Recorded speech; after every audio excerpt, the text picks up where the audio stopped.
ያንበት ሰዓት ድምጽ ሰማን በቃ በአፋጣኝ እንደሚያፈርሳላ እንትኑ ሲያፈርስ ጎጎጎጎ በጣም አይላል ጩኸቱ ማለት ብሽክቱን ይቀዳደው እንዴ ቂያማ ተሰበረ እንዴ ምንድነው ወደፊት ምን ይመጣል የሚለውን እንትን አልኩና ወላሂ ጅስሜ ተንቀጠቀጠ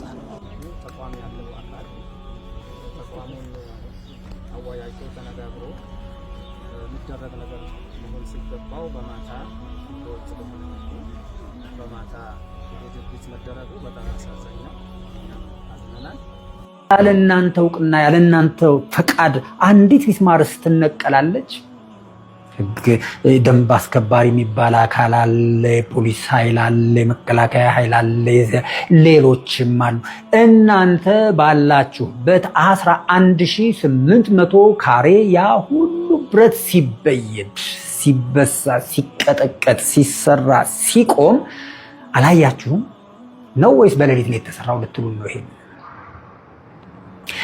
ይሄ ከሆነ ዘንዳ በህጋዊ መንገድ ታጥሯል ማለት ነው ይዞታው ተካቷል የመስጂዱ ካርታ ነው አይደለም እሱ የምንነጋገርበት የምትነጋገሩበት ጉዳይ ነው ይካተትልኝ ተጠይቆ ነው ምንድነው ግን ታጥሯል መስጂድ እኮ ለከተማ ውበት ነው የሚያሳፍር ነገር እኮ አይደለም መስጂድን እንደ ማፈሪያ እንዴት ሊታሰብ ይገባል ይሄ ተገቢ ነውር አይደለም ወይ እኔ አሁንም እላለሁ የግል ፍላጎታቸውን እያስፈጸሙ ያሉ ሜክሲኮ አካባቢ የሚገኘው ተባረክ መስጂድ አጥሩና የተለያዩ ቢሮዎቹ መፍረሱ የኢትዮጵያ ሙስሊሞችን እጅግ በጣም አስቆጥቶ ነበረ ያንን በተመለከተ የጨርቆስ ክፍለ ከተማ አስተዳደር መግለጫ አውጥቶ ነበረ በሌሊት እንዳፈረሰውም ሌሊት መግለጫ አውጥቶ ነበረ በአጠቃላይ መግለጫው እያለ የነበረው ጠቅላላ አድርጌ ለመናገር ያክል የመስጂዱን አጥርም ሆነ ምንም አይነት ነገር እንዳላፈረሰና የመንግስትን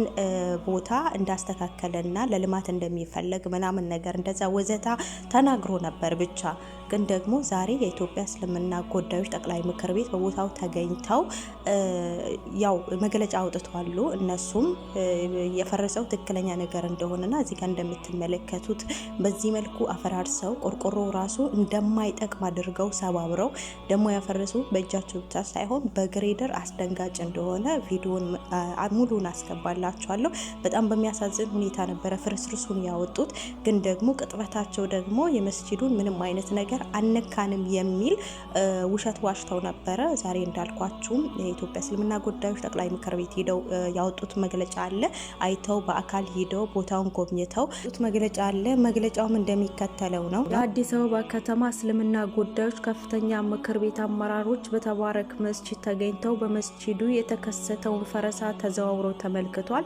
ባሳለፍነው ቅዳሜ ሌሊት የፖሊስ ዩኒፎርም የለበሱ የጸጥታ አካላት የመስጂዱን ዙሪያ አጥር ያፈረሱበትን ሁኔታ ለማየት የአዲስ አበባ ከተማ እስልምና ጉዳዮች ከፍተኛ ምክር ቤት ፕሬዝዳንቱን ጨምሮ ሌሎች የሥራ አስፈጻሚ አባላት አመራሮችም ሜክሲኮ ተባረክ መስጂድ ተገኝተው በመስጂዱ ያለበትን ሁኔታ አይተዋል በጉብኝቱ ወቅትም የአዲስ አበባ ከተማ እስልምና ጉዳዮች ከፍተኛ ምክር ቤት ፕሬዝዳንት ክብር ዶክተር ሼህ ሱልጣን አማኔባ በአካባቢው ላይ ለተገኙ ሙስሊሞችም መልእክታቸውንም አስተላልፈዋል የተከሰተውን ተግባር እንዳይደገም በተቋም ደረጃ ዘላቂ መፍትሄ ለማምጣት እየሰራን ነው ብለዋል ፕሬዝዳንቱ አያይዞም የሙስሊሙ ጥቅምና መብት ለማስከበር እየሰራ ያለው የአዲስ አበባ ከተማ እስልምና ጉዳዮች ከፍተኛ ምክር ቤት ከሚመለከተው አካል ጋር ተነጋግሮ ምላሽ እስኪያገኝ ድረስ ሙስሊሙ ማህበረሰብ በተለመደው ስነ ስርዓት ላይ ሆኖ በትዕግስት እንዲጠብቅ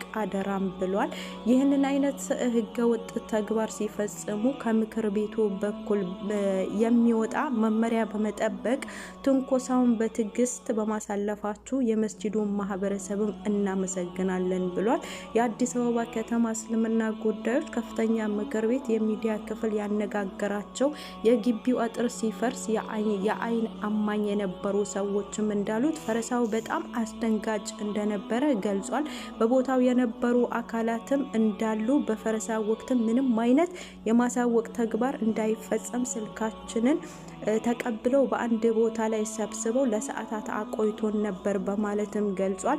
ድርጊቱ ለምን እንደተፈጸመና በማን ትዕዛዝ እንደተፈጸመ መጅሊሱ ጉዳዩን ተከታትሎ እንዲያሳውቀን እንጠይቃለን ብሏል። በጣም የሚያሳዝን ነገር ነው። እንግዲህ በማን ትዕዛዝ እንደፈረሰና እንዴት እንደፈረሰ በማን እንደሚያጣሩ አላቅም። ያፈረሰው አካል የመንግስት አካል ሆኖ እንግዲህ ከማን አጣርተው እንደሚመጡ አላቅም። እንግዲህ ዛሬ እዛ ጉብኝት ባደረጉበት ሰዓት ስራቸውን መስራት ይችሉ ነበረ። ጎብኝተው ያለውን ነገር ያው የጨርቆስ ክፍለ ከተማ አስተዳደር የደበቀውን እነሱ ደግሞ እንዳልኳችሁም ይፋ አድርጓል።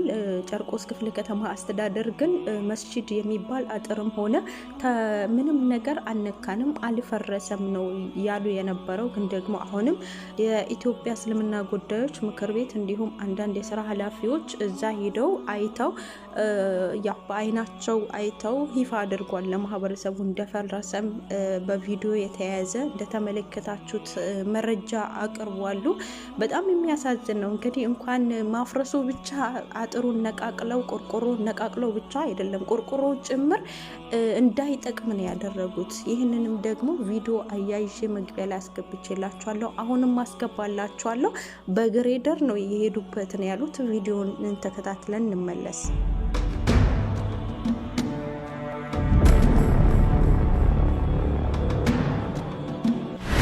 ወጥ በሆነ መልኩ በማታ የድርጊት መደረጉ በጣም አሳዛኝ ነው። በተኛንበት ሰዓት ድምጽ ሰማን።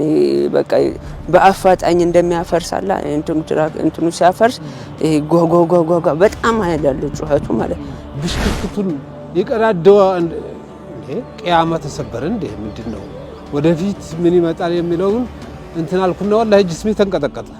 ብራት የለም ጨለማ ነው። ራሱ አብርቶ እንትኖቹን ተቀበሉ ስልኮቹን እዛ ውጡ። እሺ ህፃን ተኝቷል ይተኛ ስለ ይዘሽ ውጪ ብቻ በጣም ደንግጠናል። ፌደራል ፖሊሶች አሉ የታጠቁ እነዚህ ጭንብል የሚለብሱት አሉ እነሱ አሉ። ኖርማል የከተማ ፖሊሶች ነበሩ። እነዚህ ዥንጉርጉር ነገር የሚለብሱ ፖሊሶች አሉ። አዲስ አበባ ፌደራሎች እነሱ ነበሩ የታገሉት። ያው በመጥረቢያና ነው ውጪ ላይ ደጅ ላይ አጋጣሚ መጥረቢያ ነበር። በሱ ነው የመቱት። ግለሰቦች ለምንድን ነው እንደፈለገ አገር ማሽከርከር የሚችል? ማን ነው የላካቸው? አዛን ልንል ነው ስንላቸው አዛን አይቻልም ኖርማል። እኛ ደግሞ ፈርድ ሰላት አዛን ሳንል መቼም አይሆንም አላቸው። በቃ የሌለ በቃ የሚመስሉት የሆነ ኢትዮጵያ ውስጥ ያለነ የሆነ አይመስልም። እኛ ዜጋ አንመስልም ወላሂ። ህዝበ ሙስሊሙ ሰላማዊ በሆነ መልኩ መብቱን ማስከበር ይችላል። አሁን ደግሞ በግንባር መተው ንቀት ሌላው ድርጅት የሰራውን በእንትን ማውጣቱ ተገቢ አይደለም። ለምን ኮሚቴ አለ፣ አስተዳደር አለ። ስለዚህ ይሄ ንቀት መቅረት አለብን።